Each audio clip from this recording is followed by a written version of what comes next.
Here's a article from today's InfoWars. Every day, InfoWars is having something to do with Venezuela. They're one of the only news groups talking about the horrors of what's going on down in Venezuela. Yesterday they were talking about, if I can find it, I'll post it. There was a video attached to the article just about how the economy's collapsing down there. And ironically, I don't think anyone will dispute what's happening down there is horrific. The economy's collapsing. It's not post-apocalyptic yet, but if I can find this video, I'll put it up. It's getting really bad really quick. But when I do a search on Fox News, there's really nothing under Venezuela. The Life of Hugo Chavez, CNN. There's really, again, nothing in the past. Here's something from February 25th. It's nothing really. So you have to ask the question, why isn't anyone reporting what's going on? And there's a couple answers. One, they are not aware of it, which is nuts. Of course they're aware of it. Or they don't want to report it for a reason, and you have to ask the question, why don't they want to report what's going on down there? Or, I guess the third option is there's so many bad things going on in the world that they can't get to it. I think that's kind of thin. But, if they're not reporting it, you have to ask why. And the answer is clearly, obviously, it's a rhetorical question, but, it's socialism. They don't want to show the end game of socialism. So some of you are going to say, well, Venezuela is a standalone problem. It's not real socialism. What we want is democrat socialism. We want Finland. We want some other European country.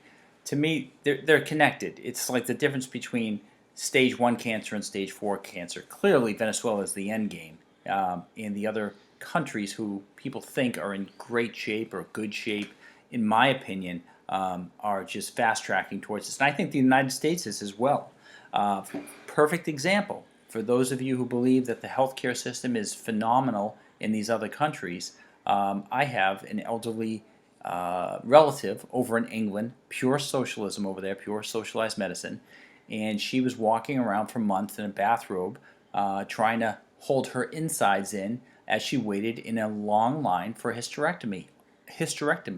Ultimately, she had to pay out of pocket, get off socialized medicine, find a private insurance plan, and get the operation. And the socialized governments treat the elderly horrific because they're not contributing to the workforce. So I find very little to no positives in socialized countries. Socialized governments. Here's a news report. We Are Change. This is the one I was talking about. Check out what they found. Huge building. And he was like, yeah, this is a building, a skyscraper, that's being run by a criminal organization. There's people squatting in there, and this is where all the kidnapping happens. But you walk around town, and there's government-mandated signs saying gun-free zones everywhere you go, and no smoking signs. While there's massive, incredible crime, our fixer lost 2 of his best friends who were murdered on 2 separate incidences just 6 months ago alone. We were out just walking around last night. Just tell us, what was that experience for you? It's the first time I've really seen anything like this. It's truly reaching the end of the socialism here, reaching its ultimate end that socialism always ends in.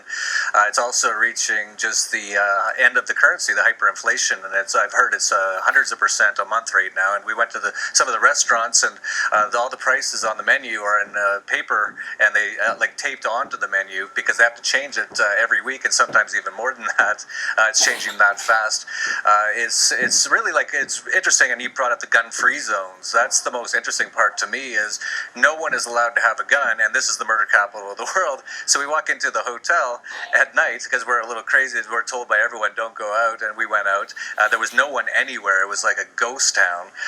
And when we get back, the security guard is hiding behind a door because he doesn't have a gun, and the bad people all have guns. Yeah, security guards are not allowed to have guns here. There's gun-free zones everywhere, and criminals criminality and murder and kidnapping is at a level that is extremely shocking. Our fixer has a huge medical kit with him in case me and Jeff get stabbed or shot here.